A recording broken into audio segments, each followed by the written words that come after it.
Hey guys, I'm Tony Tian, and if you're new to this channel, I'm a second-year medical student at University of Otago.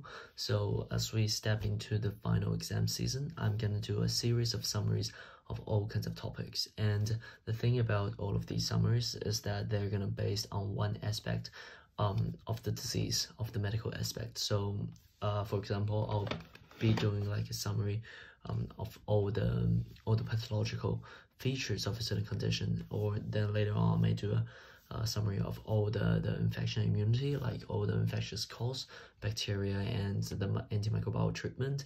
And maybe for another one, I'll do a summary of a whole list of drugs, which includes many. Okay, so today for the first couple of videos, I'm gonna focus on the pathology. And the first part I want to talk about is the cell stress, inflammation, and the healing and repair. So these are the main topics that I'm going to cover today. So to start, very simple. Cell stress and injury can be caused by a lot of things: hypoxia, ischemia, infectious agent, physical and chemical agents, genetic abnormalities, metabolic alterations, and nutritional imbalance, etc. There are many, and basically it leads into three kinds of outcomes: hyperplasia, so your cells replicate into a lot of cells; hypertrophy, they get bigger; and atrophy and necrosis, they die. Okay, so now we go to the inflammation, which is a very common type of cell injury. Okay, so basically inflammation, you either have like infectious disease, or you just you have an autoimmune disease that your body just reacting against yourself, or you have some sort of injury.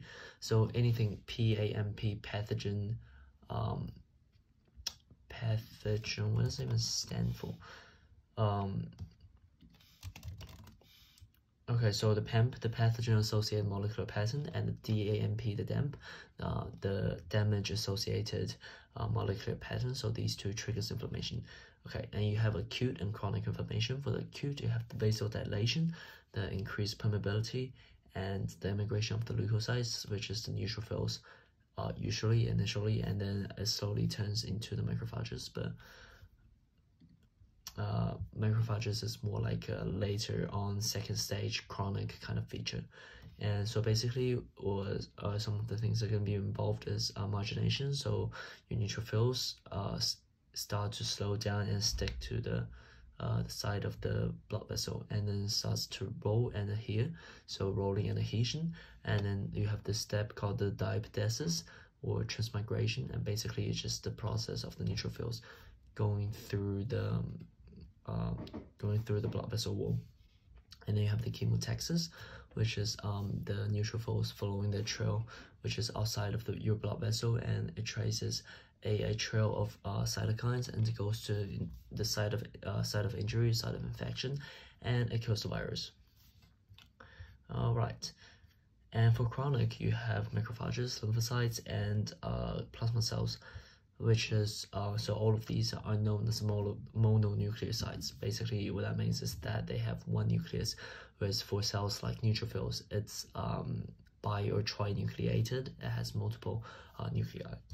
Okay, and when you have these infection, some of the common outcome you're going to get is something like an abscess, which is you can get a serous inflammation, or fibrinous inflammation. So serous is fluid rich and cell poor, and fibrinous is fibrin rich. Okay, just let me rearrange my notes a little bit. And then you can get these chemical mediators, and I'm gonna talk about the source and action. So chemomediators are basically these chemical substances that's being secreted by your neutrophils, your macrophages, basically your white blood cells. And there are many types, so I'm going to just briefly go through all of them. You have your histamine, which is secreted by your mast cells, basophils, and platelets, and it causes vasodilation, increased vascular permeability, and endothelial activation. Also your allergies. And prostaglandin, secreted by your mast cells and the leukocytes, causes vasodilation, pain, and fever. Leukotrienes, mast cells and leukocytes, causes increased vascular permeability, chemotaxis, leukocyte adhesion and activation. And then you have your cytokines, which includes TNF alpha, interleukin-1, interleukin-6, and it's secreted by your macrophages, endothelial cells, and mast cells. and its local effect is endothelial activation, and systemic can cause fever, metabolic abnormalities, and hypertension. And then you have your chemokines, which is secreted by your leukocytes and your macrophages, in charge of chemotaxis and leukocyte activation. Complement system produced by your plasma cells, produced in your liver, and basically they support the leukocyte chemotaxis and activation and direct target killing. Okay, and basically when we detect inflammation, we some of the things that we go for is we have a CRP test and a ESR test. So CRP stands for C-reactive protein, which is something produced by your liver, and then you have the ESR, which is the fibrin. I definitely misspelled that. Just give me 1 second.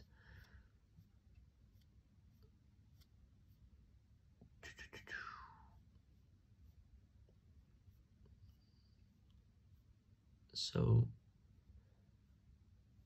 that is actually the fibrinogen. Oh my god.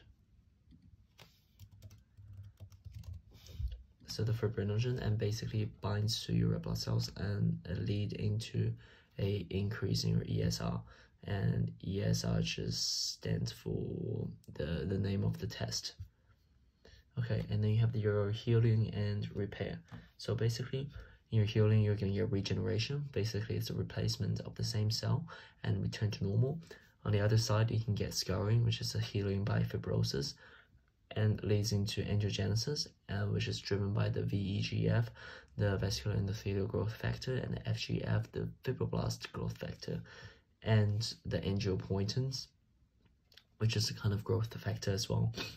And then after the blood vessels being built, you can have this granulation being laid down, and in the granulation tissue you have the fibroblast proliferation that lays down a whole bunch of extracellular matrix protein and mainly collagen. And then you have the main driver, which is the TGF-alpha, and basically TGF beta, and basically it's a transforming growth factor beta, and this is secreted by your macrophages. So remember, your macrophages have two functions. One of them is to kill the invaders. I didn't get that. Oh, quiet Siri. So one of them is to get rid of all the invaders, all the bacteria, etc. And the second function is actually to promote the regeneration of the tissue. And the last step is the maturation and remodeling of the fibroscar. So basically you have your collagen being increased, you have your fibroblasts, and the blood vessels decrease, and then at the end the excess collagen is going to get removed by the matrix metalloproteases. So they removes all the excessive collagen, and collagen is a kind of protein, so you use a protease to get rid of it. Alright, so that's everything I want to summarize today, and if you have any more questions, just leave it in the comment section below, and don't forget to hit the like button and subscribe to the channel, and I'll see you next time. Bye!